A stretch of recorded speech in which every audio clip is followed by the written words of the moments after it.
Welcome to another episode of Quietly Brave HQ, research-based audio overviews, powered by Pratik. Today, we want to turn our attention inward to talk about a very specific sensation. This heavy one. It is. It's a feeling that a lot of people are experiencing, but it's often very hard to put into words. You mean that feeling when the alarm goes off in the morning? Exactly. And it's not just that you're tired, it's a complete sense of exhaustion before the day has even begun. Right, and we should be clear, we're not talking about the kind of tired you feel after a bad night's sleep or a tough workout. No, this is much deeper.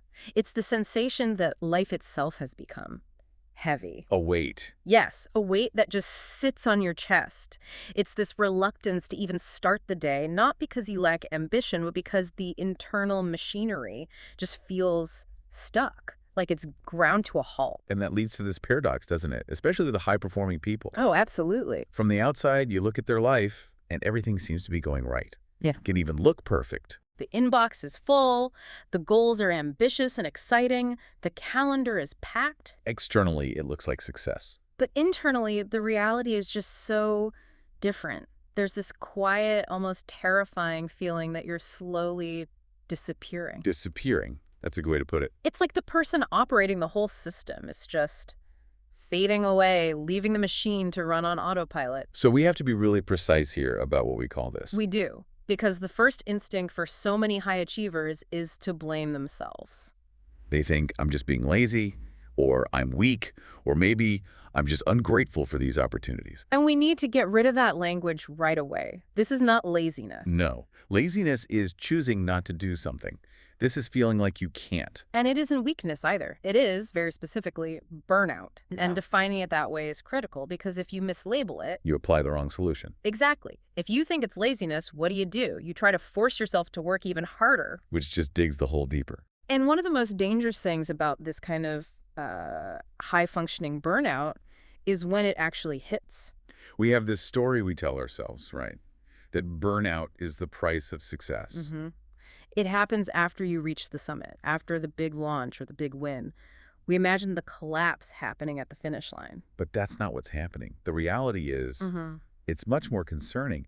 This burnout often sets in before you ever reach that success you're working for. It catches you on the way up. And that's the real tragedy of it. It is. You end up paying the full physical and mental price of a collapse, but you never get the reward of the achievement. You're just destroyed by the process. This feeds directly into what you could call the badge of honor myth. Yes. Our work culture has, for a long time, really normalized exhaustion. We see it as proof of commitment. If you aren't completely drained, you must not be trying hard enough. It's this idea that your level of suffering is a measure of your dedication. We wear our exhaustion like a medal. And we really need to push back on that hard. Exhaustion is not a badge of honor. No. It's a warning signal. It's the check engine light flashing on your dashboard.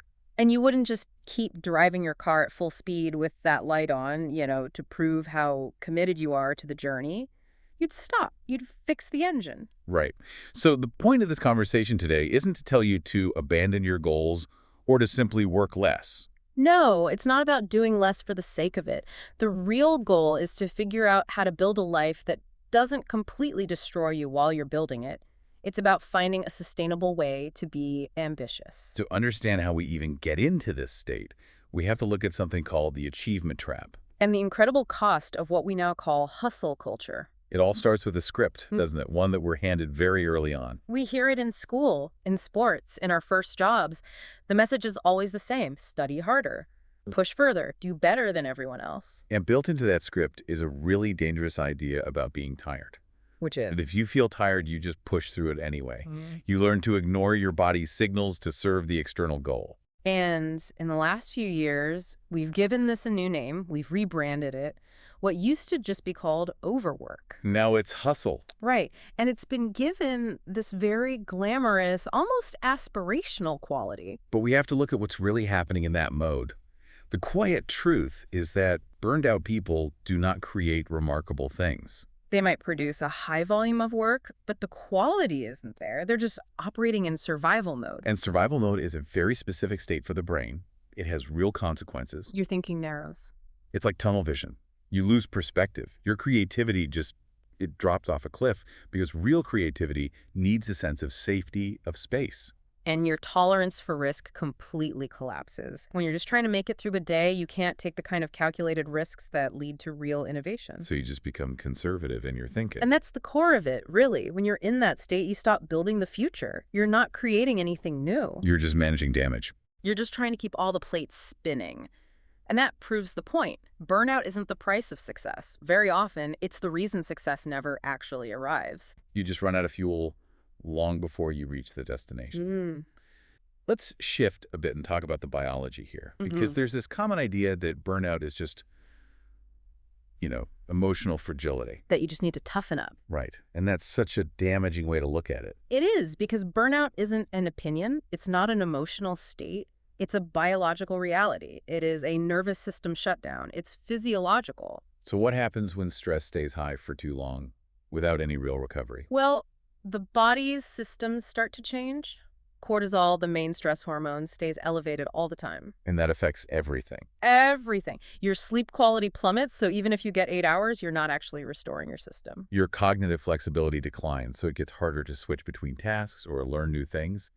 And then decision fatigue sets in. Making even the smallest choices feel completely overwhelming. Until eventually the body just steps in. Yes. The brain basically pulls the emergency brake. It shuts down your motivation and shuts down your energy production. And it's so important to understand why it does this. It's not trying to sabotage your career. It's not trying to make you fail. No, it's doing it to keep you alive. It sees this constant high rate of energy use as a threat to your survival, and it stops the machine to save the operator. That's a really powerful way to think about it. Your body isn't betraying you. It's defending you. This episode is an AI-assisted audio overview based on structured synthesis.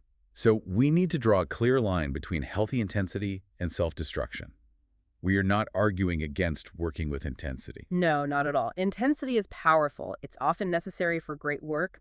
You look at major breakthroughs in art or science, they almost always come from periods of obsessive focus. But there is a huge difference between that kind of intensity and burnout. A fundamental one. Healthy intensity has a rhythm.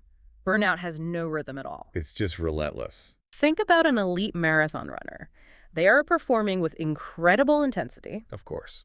But they do not sprint the first mile at their absolute maximum speed just to look good for the crowd at the starting line. No, that would be foolish. They respect pacing. They know the race is long, and that energy has to be managed intelligently. And modern ambition seems to have completely forgotten about pacing.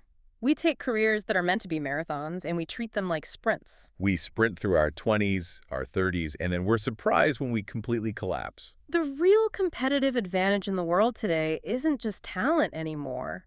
It's energy sustainability. It's the ability to stay in the game long enough to actually see your efforts pay off. So how do we actually do that? How do we apply this? The big shift is moving from managing your time to managing your energy. Let's call it the energy economy. I like that. And within this economy, there are maybe 3 key rules to follow. Okay, what's rule number 1?